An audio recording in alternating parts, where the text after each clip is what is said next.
Hey, welcome back to LOB Radio, everybody. I am so excited to have our guest here today.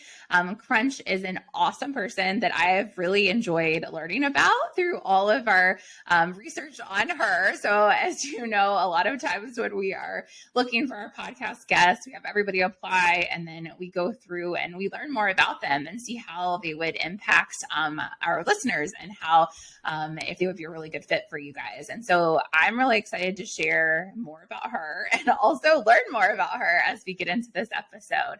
But a little bit more about her. So as a digital nomad since 2013, Crunch Ranjani has been a conversion copywriter and content creator for change makers and entrepreneurs who want to make an impact with the money and influence they have in their business.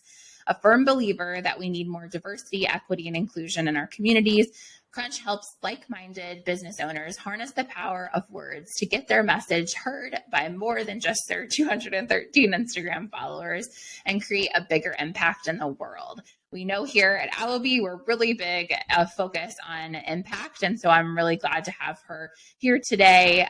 So welcome to LOB Radio. We're glad to have you. Thank you so much for having me. I'm super excited about this conversation. And thank you for having me. Of course.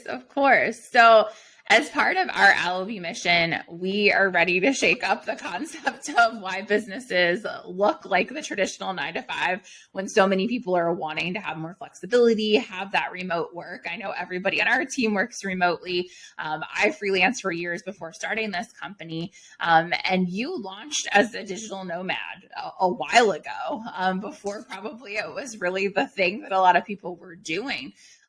So I would love to know today, where are you located? Where are you in the world today? So today I'm coming to you from the traditional lands of the Orang Lao tribes that was colonized as Singapore.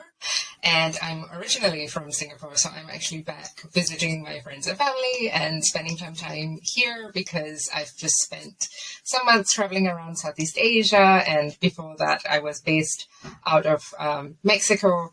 And I do actually have residency in Mexico. I have temporary residency. Yes, that's a great place for digital nomads, by the way. If you apply, they're quite flex about, giving people temporary residency. But right now I'm in Singapore. That's awesome. I've heard that. I was actually just reading an article about Mexico and how it's one of the number one places that digital nomads are going to right now, which I think that sounds awesome. I'd love to be working for Mexico today. I am in Durham, North Carolina, so I'm not in Mexico or Singapore, but I also love the fact that work allows us to live, wherever we want to, but also I think it's just really special that you get to go and spend time with your family too, and be able to do that and work. I think that's really awesome. So thank you for sharing where you are today. I would love to know, what's one thing you wish you had known when you began your career in freelancing? What would you wish you had known? Wow, that's a big question. I think I wish somebody would have told me how much work it is. For sure. People always make it sound really everybody kind of romanticize the idea of remote work. Or oh yeah, you're on your laptop by the beach. Nobody does that, by the way. Sand gets into your laptop and ruins everything. So true, yes. Or working by the beach or in the sun. There's too much glare on your computer screen. You can't do anything. So I think there's a lot of romanticizing of digital nomads' lifestyles and, being able to work remotely. And nobody actually talks about how difficult it actually is and what a challenge it actually is. And not just in terms of the things you would normally think of how to market yourself or having sales conversations or getting new clients. But also I found, for me, one of the really more challenging aspects of, running my own business and being a freelancer or being an entrepreneur has been the inner work that you have to do to kind of overcome your mindset blocks that kind of keep you wanting to stay in that comfort zone. You have 5 clients that you're kind of happy with, but not super thrilled about or something. And you're oh, well, what if I change something and then I lose all my clients?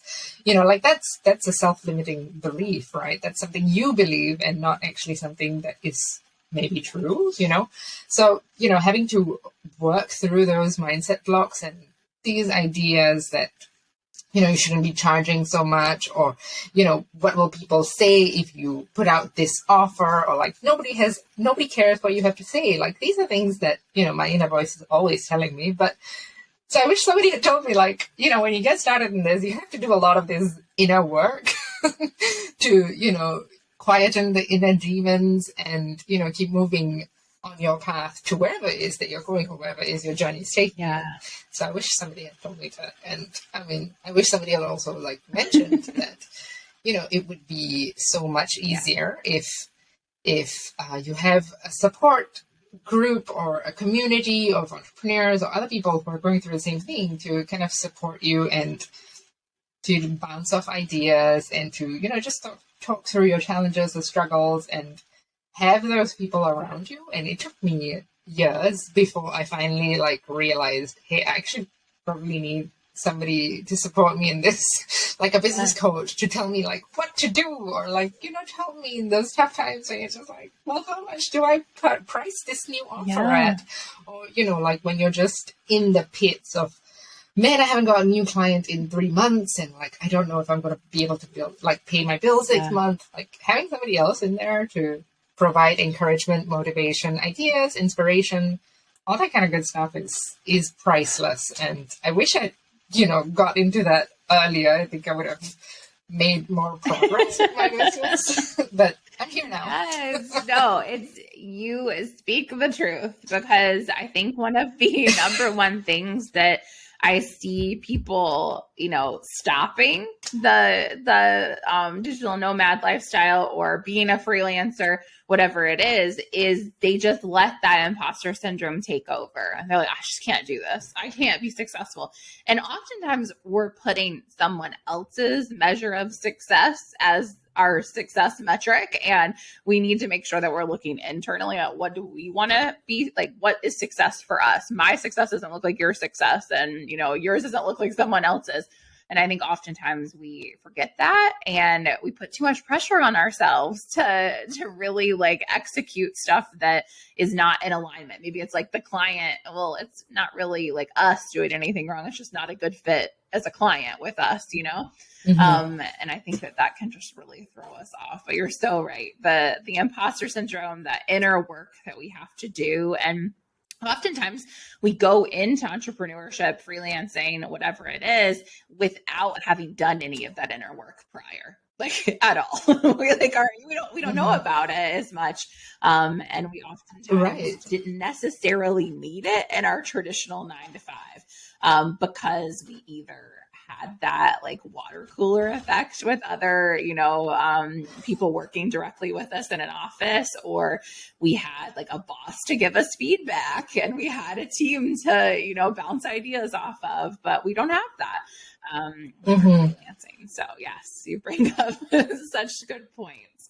Well, kind of on that note of being a freelancer and starting out, what was it like when you began to really like pivot and scale from just it being a side hustle into you went all in on this? What did it look like when you were sort of doing that? So for me, I think that kind of happened more by accident rather than as a conscious decision. So I would say that I kind of fell into entrepreneurship and freelancing. It kind of happened because I was talking to a friend in Costa Rica who had been reading my travel blog that I maintained just for my mom to know that I was alive and well, right? And she was reading and she was like, Crunch, you're a good writer. Like, would you like to write some podcast show notes? Actually, is where I got my start. And she invited me to work with this podcasting company to write podcast show notes. And so it was kind of by accident that I started doing freelancing in the first place. And then from there, I was just kind of listening to podcasts as part of my job. And one of the podcasts that I listened to was the Biz Chicks podcast. And it's a great podcast for, female entrepreneurs. And they're always talking about like ways to grow your business. And I started thinking about like, oh, well, I'm kind of freelancing, and like, what if I took the next step and, got more clients, or like expanded this a little bit? Like, what could that look like? So I just kind of took the opportunities as they came my way. I think I heard about somebody on the podcast who needed a writer, and I, on a whim, decided to send them an email saying, "Hey, would you like me to write for you?" And they were like, "Oh, okay, cool." And then from there on, I kind of like just got more referrals, and through word of mouth, like more people, more clients started coming my way. And suddenly I realized that, hey, it's been a few months and I haven't actually had a full-time job. And I'm paying for, my lifestyle with whatever I'm doing. I mean, it's not a traditional full-time job. I don't work 40 hours a week. I work maybe 20 hours a week, and that's a lot by my standards. Like, I would much rather work 10 hours a week and spend the rest of the time relaxing by a beach or, climbing a mountain or something. So, it's not a full-time job in a traditional sense, but it does, fully pay for all of my expenses, all of the bills that I have, like all my travel expenses, flights, everything is covered by the work that I do remotely. So it wasn't a conscious choice, but it just kind of happened just by taking the opportunities as they presented themselves and like running with it. So no, I love that about, taking those opportunities as they present themselves. I think one thing that sets apart entrepreneurs that succeed from others is that they say yes to those opportunities. Now, you can't say yes to everything. Obviously, you need boundaries and stuff like that. But when those opportunities are presented to you and you start saying yes and they compound upon one another, it gives you the lifestyle that you want, and it allows you to be able to do that.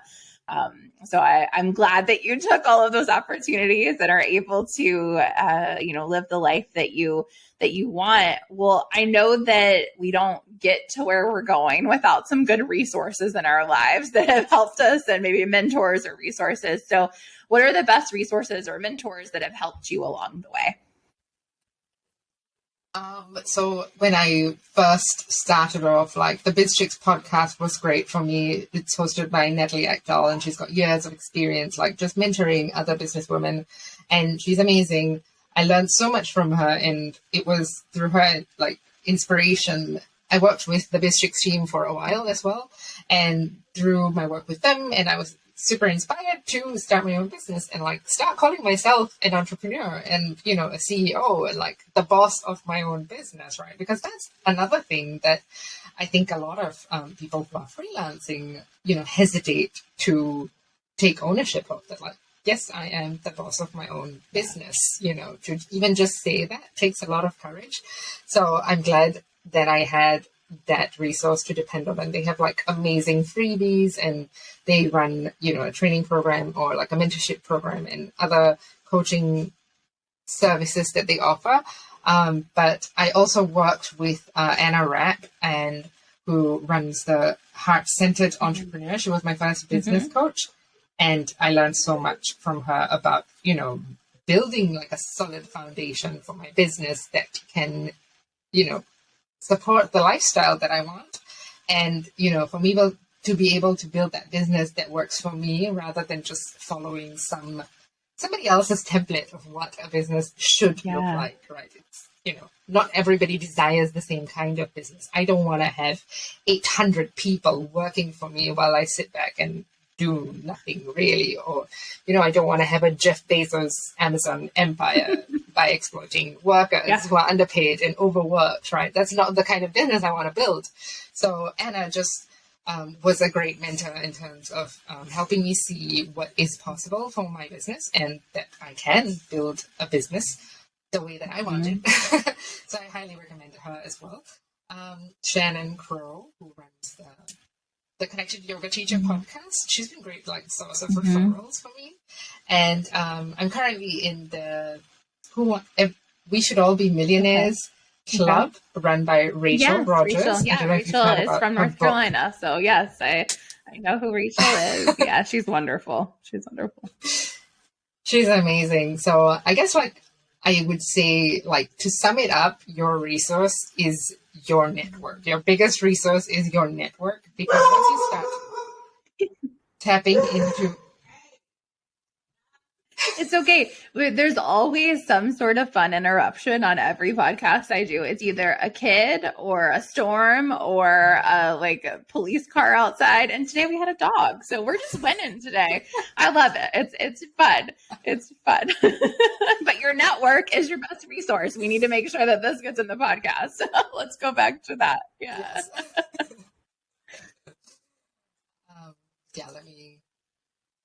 So I would say that, to sum it up, your network is your best resource. And if you can tap into your network and, ask people like, I would like to find a business mentor, who do you know? Because they are the people, like your network already knows you and they love you and they want the best for you. So they are the people who are most likely to be able to send you the right kind of support that you need, whether that's a business coach or like a copywriter or an accountant or whoever it is you need. Your network knows them. You just got to ask them. And we sometimes forget, I think, to, tap into our network just because we're like, well, I have to do this all by myself, but you actually don't. Exactly. And I talk about your network all the time and how important it is. It's one of the things that I think a lot of times we forget when we go out into entrepreneurship and freelancing, is that even though we're not in a traditional job and not needing to go to maybe the traditional networking, we need to make sure that we're including ourselves in communities or coaching opportunities or whatever it might be that opens up a new world of connections for us. And it takes a while to foster those. It doesn't happen overnight, but it ends up setting you up for success long-term, for sure. I love that. Well, this past May, we had the opportunity to connect with some really awesome business owners in Minneapolis when we were launching there. These two, one Soul Body Finesse, it is a sound and yoga studio, as well as Coco Womb, who she's just a phenomenal yoga instructor and singer. And they talked to us about that struggle for recognition and fair pay in the wellness industry. And especially with women and BIPOC owners. And they were asking us, for suggestions. I gave some suggestions, but I know part of your journey has been stepping into supporting DEI, mission-driven wellness businesses because of your experience in the yoga and other wellness space. So what is the best advice that you have for these businesses to start getting them further visibility in their communities? I would say that my biggest tip, not just for these particular business owners who may face an additional challenge just because, they hold marginalized or underestimated identities, like there is an additional layer of challenge of, getting into spaces where they can present their voices and such. But I think my general advice for anybody would be to show up and be consistent about showing up. Because that's how you really, like we talked about, building your network and building those relationships. That's how you do that, by showing up and consistently, on whether it's on social media or on your website, just taking the time and energy to consistently, sometimes even when you don't feel like it, to show up and, share your ideas, share your thought leadership, share useful content for your audience, and engage those people who are responding and who are interested in your work. Engage them in the deeper conversations and keep those conversations going. And it's not something that happens overnight. It is something that does take time and energy and effort, but it does pay off, because those relationships, once you've nurtured and cultivated and nurtured them, they will pay dividends for years to come. You might not see the response or the return on your investment, to use a very financial term, immediately. But I don't know, maybe 5 years from now, this person that you met and you've, connected with and maintained that relationship with, maybe 5 years from now, they send you your biggest client yet, who signs a 6-figure deal, right on the spot, right? You never know what could happen. So I think that's my biggest piece of advice, is just that even when it sometimes seems hard, you have to keep, showing up and getting visible and being consistent about that. And that's where support can be really helpful, and having a professional or somebody else, support you in that journey of content creation and writing and, showing up online, it does get really tiring and exhausting. Yeah. So having somebody else on that journey with you to support you and guide you can be really helpful. For sure. No, I think that is such wise advice, because so many of us, I think, are very independent, obviously, as we're going out into being a freelancer and entrepreneur, but we don't often ask for help. And when we really need it, we need people to help support us, whether it's helping for more business advice or helping write that copy or that content.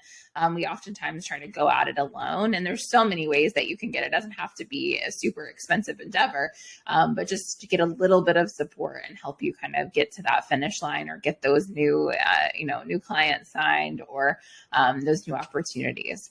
I love that advice. So what is the biggest challenge that you faced as an entrepreneur, and how did you overcome it, and what did you learn from it? I think my biggest challenge would be finding balance in in all of this, right?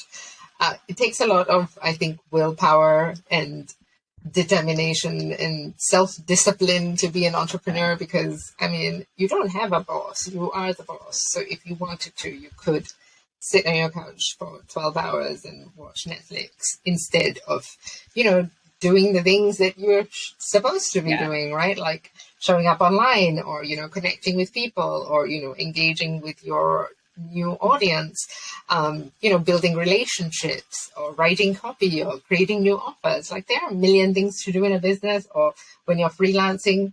And honestly, some of those things are not fun. They're not exciting. They're not your zone of genius. It's not something that lights you up to do, but it's got to get done to have a successful business. So finding that balance, I mean, of course, like the other side of that, which I've also encountered, in talking to other digital nomads and people who work remotely, is they swing like the complete other end of the spectrum, and they don't know when to stop or how to distinguish between work and life, the other parts of life. And, every waking moment becomes work. And it's easy to do nowadays. I think when you have, social media on your phone, you have your email on your phone, you connect with your clients on your phone, you run your entire business out of your phone. So like at 11 p.m. when a client pings you and sends you a message saying, I have this urgent thing that I need you to do now. Do you respond immediately, or do you turn off your notifications so that you don't get interrupted while you're sleeping, or so that you don't have to deal with imaginary fires that your clients are bringing you before you're ready? Because, having those boundaries helps you to maintain your own peace of mind and be able to work better in the time that you're dedicating to working, rather than just constantly being on the go and being on, so to speak. So for me, finding that balance between one end of 12 hours of Netflix and, constantly responding to emails at midnight. That has been a challenge for me. And I think I'm still learning. No, I think that that's something that I don't know many freelancers that didn't struggle with that. I know I struggle with it. I still struggle with it at times, especially when we launch something new and I'm like, but this is like a baby and I need this to actually work, right? And I need to be on top of it and all the things. And I'm like, but if I don't set that boundary from the very beginning, it will get lost very quickly. And I think that oftentimes it happens that we can go in one extreme or the other. So trying to kind of bring ourselves back into that middle is really important. I love that. Well, I would love to know, I always think this is something that we don't talk about enough as freelancers and business owners, but I know you're really big on impact. So what impact or legacy do you want to leave behind? This is a good question. I don't know. Have you heard of the parable of the starfish? I have. Yes. Oh, that's beautiful. It's one of my favorite parables, and I don't know, for people who don't know what it is, let me quickly summarize. It's basically like there's this boy on a beach and there are hundreds of thousands of starfish that have washed up because of the tide. And this little boy is picking them up individually, like throwing them back into the sea, because if they're out on the land, they will dry up and die, right? So he's meticulously like picking each one up and throwing it back into the sea. And this guy comes along and he's like, "Kid, what are you doing? Can't you see that there are hundreds and thousands of them on the beach? You're never going to make a difference." And he says that it doesn't matter if I don't make a difference to all of these, I'm making a difference to this particular starfish, and he throws that back into the sea. So I guess like my take on impact and legacy and leaving something behind is that I would feel content if I have even made a difference to one person, to have, I don't know, since I've been traveling since 2013, and I've talked to like hundreds of thousands of people in remote parts of the world where even like internet access is kind of like sketchy. It doesn't work very well. But, for these people, for me to go there and, they see me working on my laptop and they're like, "What are you doing? Aren't you on holiday?" And I'm like, "No, I work from my laptop so that I can travel the world." And then you can see like a light bulb goes on in your head. You're like, "What? This is possible that I can work from this remote place and make money, and I'm not limited by the fact that I'm here," and just to be able to share that with people around the world in different communities, and to kind of I guess make that impact on them, to open up their eyes to a different possibility, to new opportunities, that a different lifestyle is possible. And even back in like 2018 when I started this thing full time, people were kind of hesitant about working remotely. And, when they would see me working at my laptop at a hostel or whatever, they'd be like, "Wow, that's amazing." And I would ask them like, "Well, why don't you do it too if you think it's so cool?" Right? Like, I mean, at your office, do you actually need to be in the office? Or are you just sitting in front of your computer for 8 hours? And you maybe have one meeting that you have to attend. But, at that time, Skype was still the thing. I think Zoom hadn't made an appearance. Yeah. But, you could get on Skype and Skype them for your meeting. So why not? And I think that is my legacy, that I'm sharing my story. And, I think now it's kind of like shifted a little bit. I have 2 young nieces, so I would like for them to see that it's possible for a South Asian woman like me, who comes from a fairly traditional household. My parents were, very traditional. They, I don't think, ever hoped for me to have this lifestyle that I have now. But for my young nieces to be able to see that I am, an independent woman who works as and when I wish, and, makes money that allows me to travel the world and live the lifestyle that I want, for them to be able to see that this is an option for them and this is possible for them. Like, I think that's part of my legacy, and I would love to be able to inspire more young kids and like young girls to, seek out their own dreams and follow their paths without being stuck in what society tells them they have to do, like get married, have kids. Yeah, no, I love that. And I'm sure that your nieces are going to see that, as well as all of these other people that you've interacted with, and they might share with their kids or, with others around the world. I think that it's really important for us to be able to see the opportunities that remote work can provide. I know that I have been working remotely since I fully went remotely about the same time you did, actually maybe a year or so earlier. And it was still not the thing, it still wasn't fully the thing. Now it's so much different. But I mean, even though I don't travel all the time, or because we have kids, so they're in school a lot of the time, but we went remotely all summer and worked from our mountain house. And I was able to do that without having to be tied down to a job. And I can go on a trip whenever I want to. And that freedom is inspiring. And I think that that's something that people really want and are attracted to, because it's not our traditional, it's not the normal confines of what we've kind of put ourselves into as a society. So I love that. Well, my last question for you, and I'm going to ask it a little bit different than I ask most of our guests, because you have a little bit unique background, but How will you create momentum in the rest of 2022? And where else will your travels take you this year? I will answer the travel question first. I mean, because I can't stop thinking about yes, sure. And arrive in a place and well, where do I go once this visa expires, right? So I'm in Singapore for a few more weeks, and then I'm considering a trip to Thailand. Not sure yet.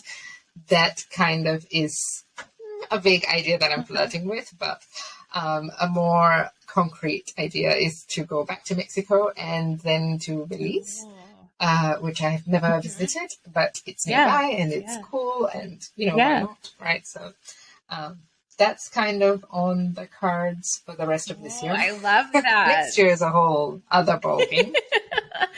Well, we'll have to have you back next year, and we'll have to see where in the world is Crunch. We're gonna have a new thing of where in the world you are. I will live vicariously through your travels. Thailand is a location I would love to go to one day. I have a friend that went and took her kids to, and they traveled, and she's a chef. And so they went and ate traditional Thai food from all of these different places and in all of the different villages. And it was just such a really cool trip for her and her family to really be immersed there. Yeah. So if you go there, I want to see all the pictures and learn all about it. But that's so awesome. I used to live in Thailand. I was teaching in a remote village, teaching English in a small school.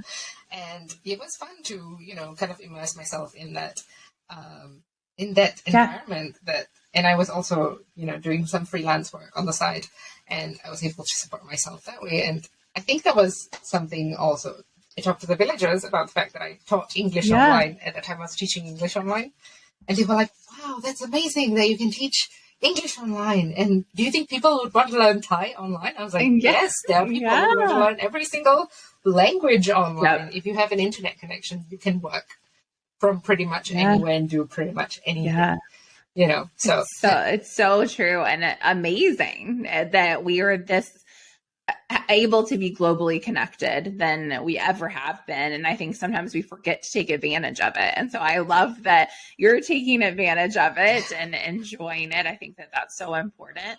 And I'm excited to see where you're going. This is going to be so cool to see all of your travels, but also I just hope that everybody that has listened today really gets inspired by the opportunity to be a digital nomad, but also to know that it's not too much crazy different from once you become a freelancer, it's really possible to go and do this.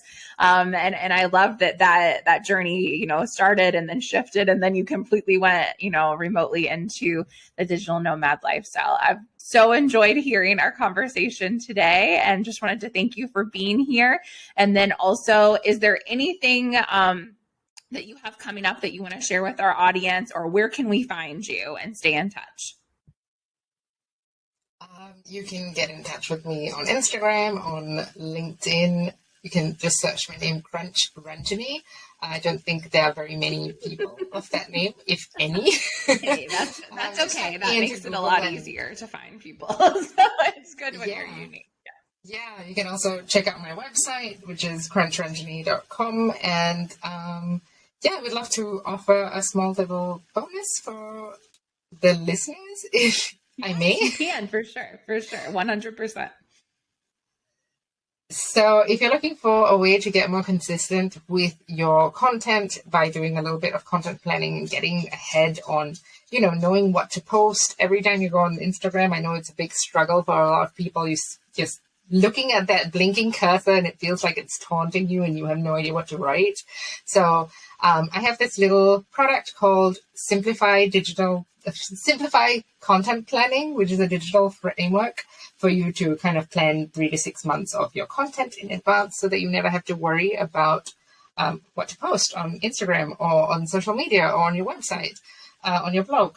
And I would love to offer a 30% discount using the code EASY30 just for the listeners of LOBE Radio. Yes, I love it. And we will link all of that in the show notes for the listeners. So if you're driving or not able to write that down and remember it right now, it'll be in the show notes. Just if you go to lob.com, you can go and look for all of the podcasts, specifically this one with Crunch. So thank you so much, Crunch, for being here today. And I hope that all of you will follow her and stay up to date with where she's traveling, and definitely take advantage of that code and utilize it, because I know that we all struggle with getting consistent on creating content. And so anything that can help with that is always valuable. So thank you so much for everybody listening today. We will be back next week with another entrepreneur that's going to share their journey, tips, and tricks on how to live successfully as an entrepreneur and thrive in business and life. Have a good day, everybody.